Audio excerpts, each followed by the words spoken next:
Welcome back, brothers and sisters. I am Braden. This is Langley Outdoors Academy, and thank you for stopping by.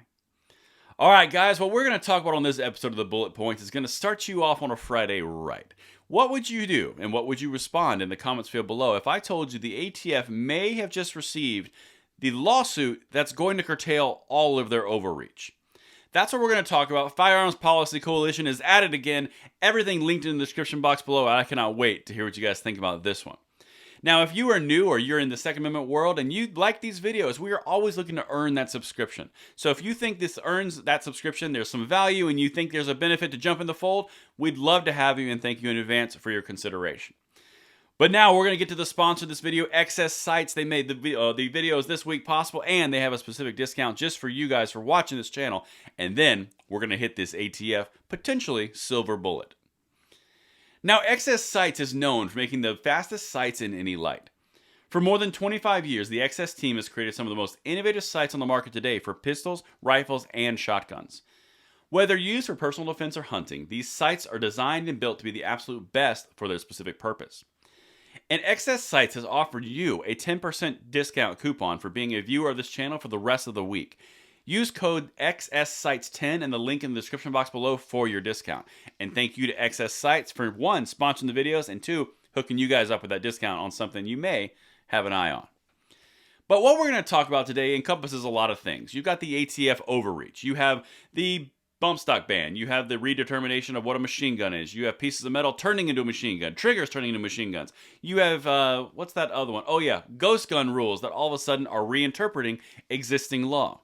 Now, the reason this is important is because FPC is taking the ATF to court specifically on the redefinition and the making up of rules through interpretation and Chevron deference, which is specifically said can't happen in the West Virginia versus EPA case. And that is what we're going to dive into. So, as you can see on the screen right now, you've got the West Virginia versus EPA case. Now, a little backstory on this case.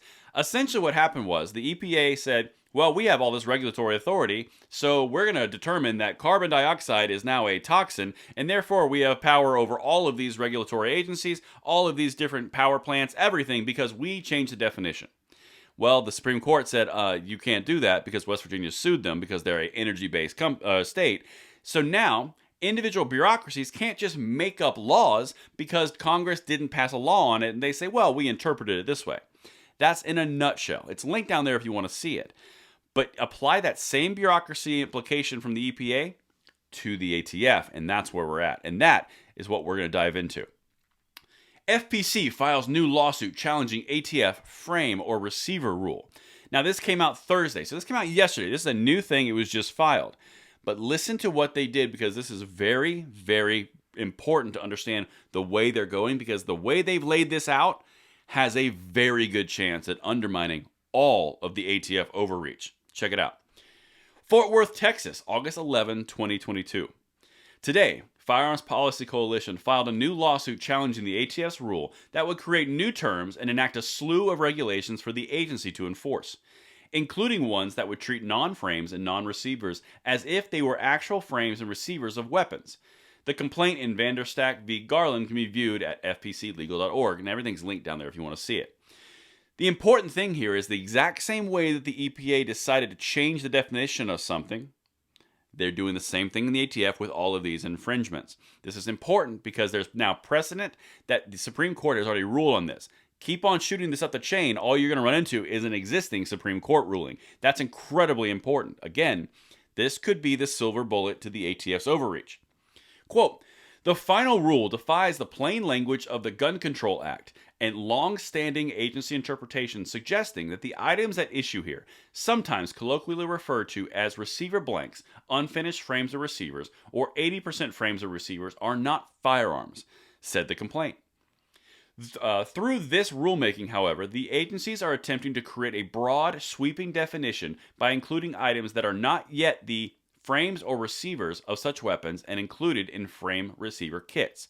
Essentially what they're saying is, hey, ATF, all that stuff that you just did with Biden, with the ghost gun rules, with the serialized, with redefining them as weapons, but they aren't weapons, the stuff that we covered on this channel where it's like, how are you going to determine what is or is not a weapon or a firearm or a legal definition of a firearm? because they changed the rules outside of Congress's purview, that's where they're going to get in trouble. Again, West Virginia versus EPA. This is incredibly important to understand because as this conversation continues, this is going to have ramifications across the board. This is big. So make sure you guys are brushed up on this. Again, everything's always linked. But last thing I'm going to show you. Quote, neither the president nor any federal agency has the power to make law. Absolutely correct. Congress is the only body enabled to make law. Said FPC Senior Attorney for Constitutional Litigation Cody J. Wisniewski W.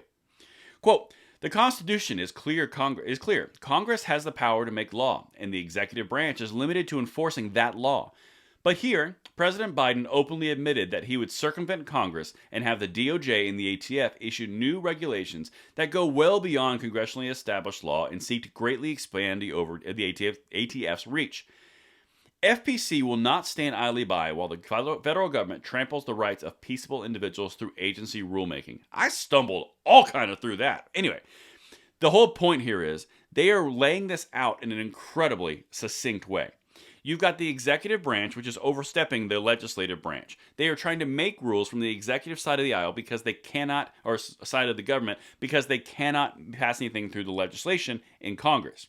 H.R. 8, H.R. 1446, H.R. 1808. You've got background checks, you've got Charleston loopholes, and then you've got assault weapons bans. All of those things are just sitting in the wings waiting in the Senate. They can't pass them currently, so they're trying to do executive bureaucracies. And now, because of the Supreme Court's ruling, that road is going to be shut down, and that will be very interesting to see where they go after that, because they're always going to find a way. But this door seems to be closing. Let me know what you guys think in the comments field below, and I'll see you tonight at the 9 p.m. segment. I'm Braden. See you later.